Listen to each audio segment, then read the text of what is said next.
اور ایمان والوں کو اس لیے دکھائی جائے گی تاکہ جہنم کی ہولناکی کو دیکھ کر وہ خوش ہو اور شکر ادا کریں اللہ کا کہ اللہ تعالیٰ نے ہمیں اس جہنم سے بچا لیا۔ اس کے بعد فرماتے ہیں فَأَمَّا مَنْ طَغَى وَآثَرَ الْحَيَاةَ الدُّنْيَا، بہرحال جس انسان نے سرکشی کی، وَآثَرَ الْحَيَاةَ الدُّنْيَا، اور دنیا کی زندگی کو ترجیح دی، فَإِنَّ الْجَحِيمَ هِيَ الْمَأْوَى، تو جہنم ہی اس کا ٹھکانہ ہے۔ اما من طغا، طغا بنا ہے طغیان سے، طغیان کے معنی سرکشی، ایک تو ہوتا ہے عصیان اور ایک ہوتا ہے طغیان۔ عصیان کے معنی تو ہے نافرمانی اور طغیان کے معنی ہے سرکشی۔ دونوں میں کیا فرق ہے؟ عصیان کے معنی اللہ کی نافرمانی کرنا اور طغیان کے معنی اللہ کی نافرمانی میں حد سے آگے نکل جانا، اسے طغیان کہتے ہیں۔ چھوٹے موٹے گناہوں میں کوئی مبتلا ہے تو یہ عصیان ہے، لیکن بڑے بڑے گناہوں میں اگر مبتلا ہے تو وہ طغیان ہے کہ یہ تو نافرمانی میں حد سے آگے نکل گیا۔ یہی وجہ ہے کہ فرعون اللہ کی نافرمانی میں حد سے اتنا آگے بڑھ گیا کہ اس نے اپنے اللہ ہونے کا دعویٰ کر دیا۔ تو اللہ تعالیٰ نے موسیٰ علیہ السلام سے کیا فرمایا تھا؟ اذهب الى فرعون انه طغى، کہ اے موسیٰ فرعون کے پاس جائیے، اس نے سرکشی اختیار کی ہے کیونکہ یہ نافرمانی میں حد سے آگے نکل گیا ہے۔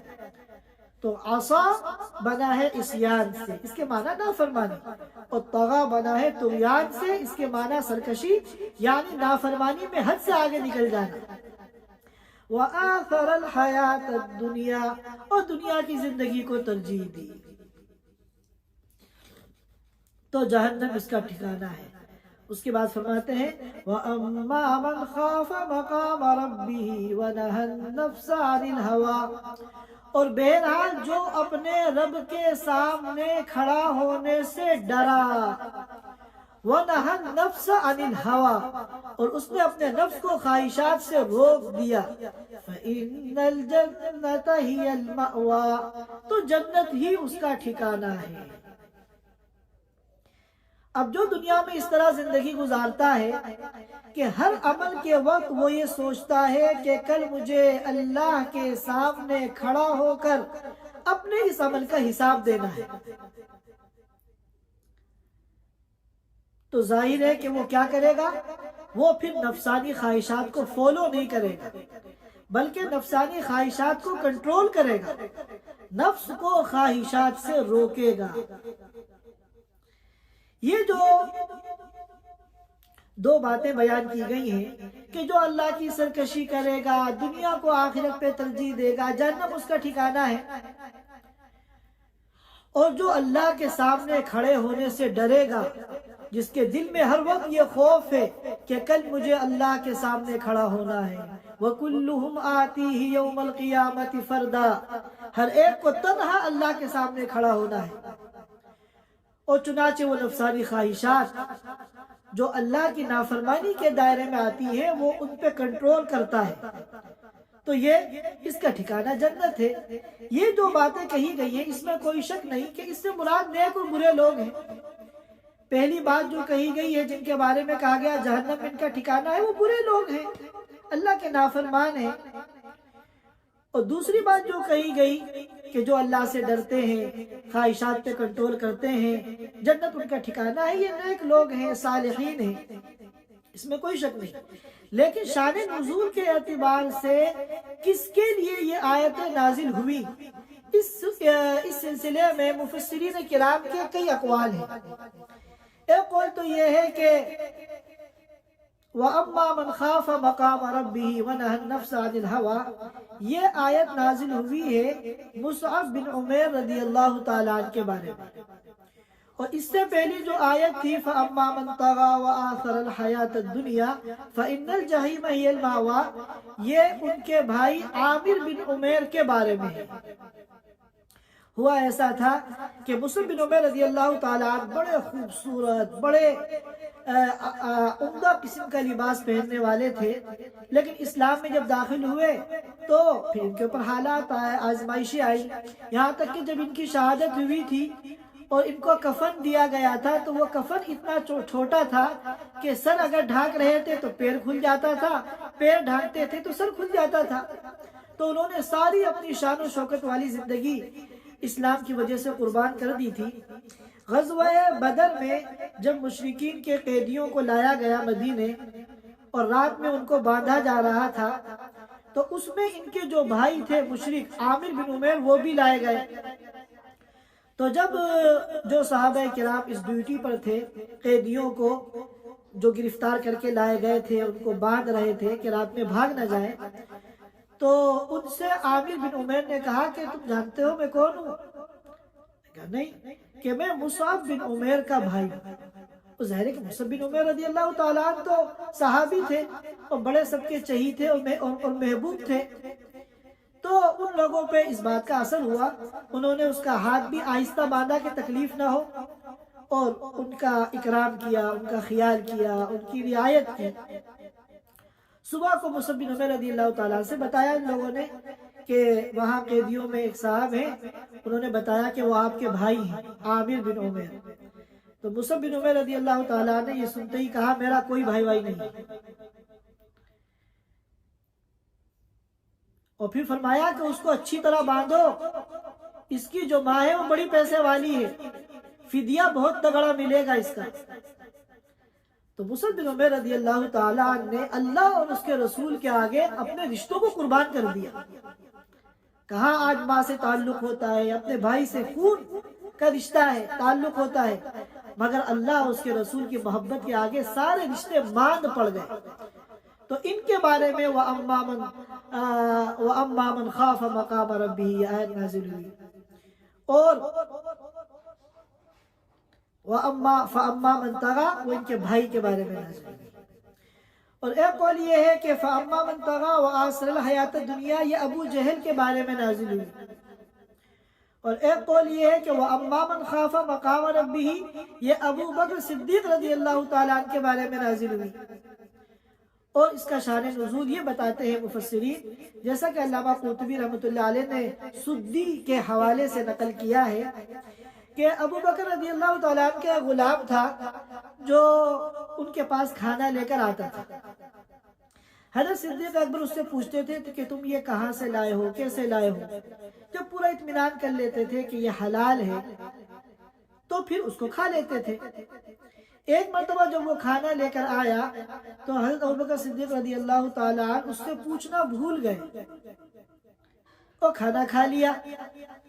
اس غلام نے بعد میں کہا کہ آج آپ نے پوچھا نہیں، تو حضرت ابوبکر کو خیال آیا، فرمایا کہ ہاں بتاؤ، میں تو بھول ہی گیا آج پوچھنا کہ تم یہ کہاں سے لائے تھے، کیسے لائے تھے۔ تو اس نے بتایا کہ میں زمانہ جاہلیت میں کہانت کا کام کرتا تھا، نجومی تھا، اس سے میں نے کچھ پیسے کمائے تھے، یہ اس پیسے کا کھانا تھا۔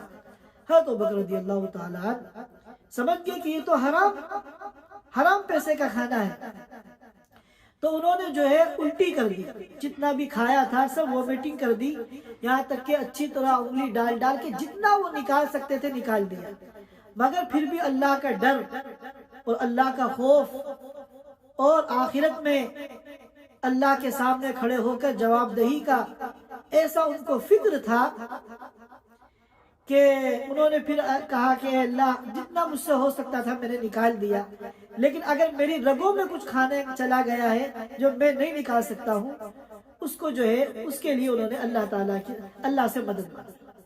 تو یہ واقعہ ایسا تھا کہ اس کی وجہ سے یہ آیت نازل ہوئی وَأَمَّا مَنْ خَافَ مَقَامَ رَبِّهِ وَنَهَى النَّفْسَ عَنِ الْهَوَىٰ۔ اس کے بعد فرماتے ہیں يَسْأَلُونَكَ عَنِ السَّاعَةِ أَيَّانَ مُرْسَاهَا کہ یہ مشرکین آپ سے قیامت کے بارے میں پوچھتے ہیں کہ قیامت کا قیام کب ہوگا، قیامت کب آئے گی۔ یہ مشرکین مکہ تو قیامت کا انکار کرتے تھے، مگر مذاق اڑانے کے لیے، آپ کو پریشان کرنے کے لیے سوال کرتے تھے کب آئے گی۔ ارے بھائی جب تم مانتے ہی نہیں ہو قیامت کو تو پھر یہ سوال ہی بیکار ہے۔ لیکن وہ مذاق اڑانے کے لیے کہ ہاں وہ تم جو قیامت کرتے ہو وہ کب آئے گی، تو استہزاء کرتے تھے۔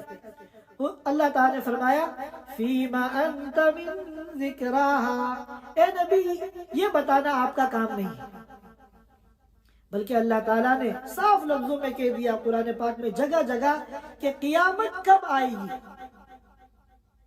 اس کی فائنل ڈیٹ کیا ہے، حتمی تاریخ کیا ہے، یہ اللہ کے سوا کسی کو نہیں معلوم۔ کہیں اللہ فرماتے ہیں قُلْ إِنَّمَا عِلْمُهَا عِنْدَ رَبِّي، اے نبی کہہ دیجئے کہ قیامت کا علم تو صرف میرے رب کے پاس ہے۔ اور کہیں اللہ فرماتے ہیں إِنَّ اللَّهَ عِنْدَهُ عِلْمُ السَّاعَةِ، کہ قیامت کا علم صرف اللہ کے پاس ہے۔ إِلَى رَبِّ، یہاں فرمایا إِلَى رَبِّكَ مُنْتَهَاهَا، کہ قیامت کے علم کی انتہا، یعنی قیامت کے بارے میں بہت سی علامتیں تو بتائی گئی ہیں جس سے اندازہ ہو جاتا ہے کہ قیامت قریب ہے، لیکن فائنل ڈیٹ، متعین تاریخ، یہ جو علم کی انتہا ہے یہ اللہ کے علاوہ کسی اور کے پاس نہیں ہے۔ اس کے بعد فرماتے ہیں انما انت منذر من یخشاها، کہ آپ باخبر، آپ کا کام تو کیا ہے، قیامت کی تاریخ بتانا، یہ آپ کا کام نہیں ہے۔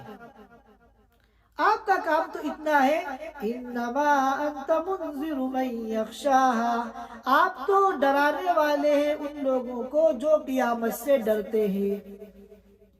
اب سوال یہ پیدا ہوتا ہے کہ اللہ کے رسول تو سب کو ڈرانے والے ہیں، ہر مکلف مخلوق وہ آپ کی دعوت کی مخاطب ہے، آپ تو سب کو ڈراتے ہیں، چاہے قیامت کا ڈر پیدا ہو یا نہ ہو، چاہے قیامت کو مانے یا نہ مانے، آپ تو سب کو ڈراتے ہیں۔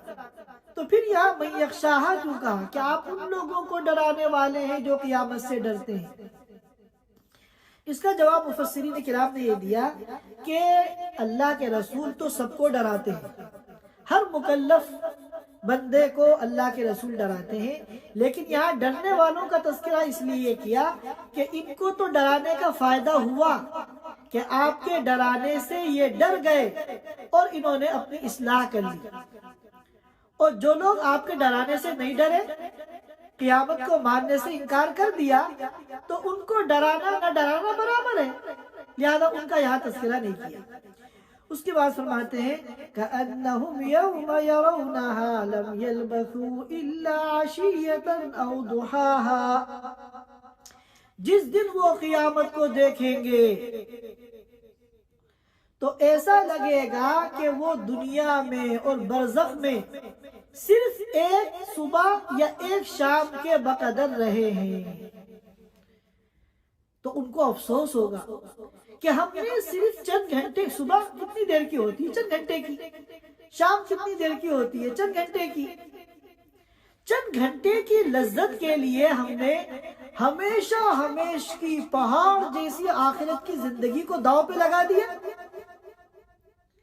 آج تو ہمیں دنیا کی زندگی بہت بڑی لگتی ہے، آخرت تو نظر ہی نہیں آتی ہمیں، کہیں دنیا ہی دنیا ہے ہمارے سامنے، لیکن یہ دنیا جس کے لیے ہم آخرت کی زندگی کو قربان کر رہے ہیں، برباد کر رہے ہیں، وہ دنیا اس وقت ایک صبح یا ایک شام کے بقدر لگے گی۔ اور صرف دنیا ہی نہیں بلکہ مفسرین نے فرمایا کہ دنیا کی پوری زندگی اور عالم قبر کا جو پورا پیریڈ ہے، یہ سب ملا کر ایک صبح یا ایک شام کے برابر لگے گا۔ اس وقت انسان کو احساس ہوگا کہ چند گھنٹے کی مزے کی خاطر ہم نے کتنا بڑا اپنا نقصان کیا ہے، اور ہم نے اپنی آخرت کی ہمیشہ کی زندگی کو خطرے میں ڈالا ہے۔ لیکن اس وقت کی ندامت کا کوئی فائدہ نہیں۔ یومئذ یندم الانسان ولا ينفعه الندم، چاہے کتنا بڑا اللہ کا نافرمان ہو، سرکش ہو، کافر ہو، مشرک ہو، مجرم ہو، اس دن تو ہر ایک کو ندامت ہوگی، ہر ایک کو شرمندگی کا احساس ہوگا کہ میں نے کیا کیا، اپنے پیر پہ میں نے کلہاڑی کیوں ماری، لیکن وہ ندامت کسی کام نہیں آئے گی۔ آج ہمارے پاس وقت ہے، کل کی شرمندگی سے بچنے کا آج ہمارے پاس وقت ہے۔ آج ہم اپنی اصلاح کر لیں، اپنے اعمال کو درست کر لیں، اللہ کے حکموں کو پورا کرنے والے بن جائیں، اللہ کی نافرمانی سے بچنے والے بن جائیں، تو کل کی جو ندامت ہے ہم اس سے بچ سکتے ہیں۔